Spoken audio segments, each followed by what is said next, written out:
এবার নিত্যপণ্যের বাজার পরিস্থিতির খবর জানবো। রাজধানীর মোহাম্মদপুর টাউন হল বাজার থেকে যোগ দিচ্ছেন সহকর্মী আদিলুর রহমান। আদিল, কি পরিস্থিতি দেখছেন সপ্তাহের ব্যবধানে? এই সপ্তাহে কোন কোন পণ্যের দাম ওঠানামা করেছে, বিস্তারিত জানাবেন। শরীফ, সবজির বাজারে সাধারণ মানুষ যেটি বলছেন সেটি হচ্ছে যে তাদের নাভিশ্বাস উঠে যাচ্ছে।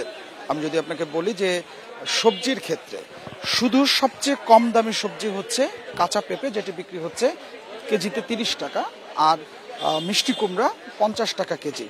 এরপরে আসলে হচ্ছে এই দামের মধ্যে আর কোনো সবজি নেই, অর্থাৎ নিত্য প্রয়োজনীয় যে সবজিগুলো রান্নার তালিকায় থাকে, কাঁকরোল, করলা, পটল, বেগুন, এই প্রত্যেকটা সবজি 80 টাকার বেশি। কোনোটা 80 টাকা দাম, কোনোটা 100 টাকা দাম। যেমন পটল, যেটি নতুন পটল যেটি বাজারে উঠেছে, সেই পটলটি দেখলাম বিক্রি হচ্ছে 120 টাকা কেজিতে।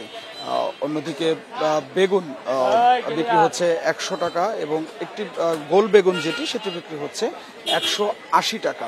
অর্থাৎ আমরা যখন সাধারণ মানুষের সাথে কথা বলছিলাম, অনেকে আসলে ক্ষোভ প্রকাশ করছিলেন যে এই বাজারে যে টাকা নিয়ে তারা মূলত বাজার করতে আসেন, আসলে সেই বাজেটে তাদের বাজারটি হয় না।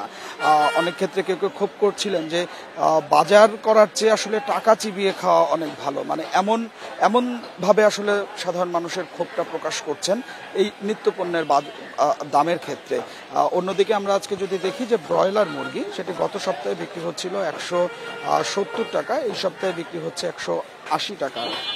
এবং মাছের বাজারেও মাছের দামও বেড়েছে, দেশি মাছ, ইলিশ মাছ সহ বিভিন্ন মাছের দামও বেড়েছে এই সপ্তাহটিতে, আমরা আসলে লক্ষ্য করতে পারছি। তবে যেটি বাড়েনি সেটি হচ্ছে আলুর দাম। গত সপ্তাহে যেমন 25 টাকা ছিল, সেই 25 টাকায় বিক্রি হচ্ছে। অন্যদিকে পেঁয়াজের দাম 80 টাকা কেজিতেই বিক্রি হচ্ছে, 75 থেকে 80 টাকা মান ভেদে, যেটি গত সপ্তাহে এই দামই ছিল ক্রেতা এবং বিক্রেতারা বলছেন। অন্যদিকে দেশি রসুন যেটি, সেটি বিক্রি হচ্ছে 200 টাকা, এবং আমদানি করা যে রসুনটি সেটি বিক্রি হচ্ছে 240 টাকা। এবং এরই মধ্যে যে আমদানি করা যে পেঁয়াজগুলো আনা হয়েছিল, সেই আমদানি করা পেঁয়াজ বিক্রি হচ্ছে 90 টাকা, অথচ দেশি পেঁয়াজ বিক্রি হচ্ছে 80 টাকা।